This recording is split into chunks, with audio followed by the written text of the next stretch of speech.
In this part, we are going to talk about the buffers and stream in Node.js. And stream is to let us using the data before fully read. And there are two ways to read the big files. And now you can see I already paste a large text file, and there are a lot of text here. And one way is to wait until it has been read, and the other is to pass a bit of data through a stream, and small chunk of data are packed up into a buffer and sent down to the stream every time the buffer filled. So now we back to the project and go to the app.js, and we are going to delete this command, and we are going to create a stream to read that big file. So we are going to create a constant read stream is equal to fs.create read stream, and we are going to pass the file to this so that we are going to read this file. The file name is largetext.txt.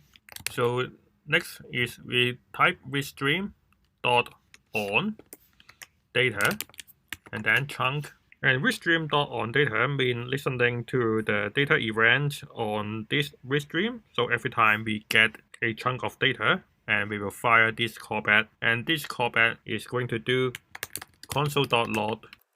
We indicate that this is a new chunk of data, and then we console.log the chunk. Now if we run the program by typing node app, and you can see these buffers pop up in the console. In order to make this readable, we can go to here and add a toString method. So if we run the program again, and you can see these are the words instead of the buffer. We can also have another method to make this readable, and this is to add the encoding method in the second argument. So we type encoding and UTF-8. Now we can skip the toString method because we already have the encoding method of using UTF-8. So if we run the program again, you can see these are also words instead of the buffers. Next, we are going to create a write stream to write a file.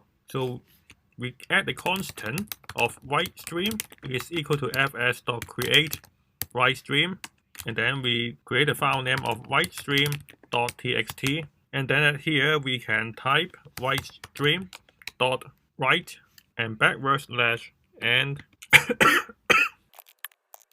and at last we are going to write stream dot write the chunk. So now if we run the program by using node app, now you can see there's a write stream.txt here, and the new chunk and also the text are inside this file. And at last we are going to take a look on the stream.pipe. And this method uses to take readable stream and connect it to writable stream. And this is a shorter way to do this same thing. So we can command this, and we just need to use readstream.write.pipe and write stream. Now if we delete the test file again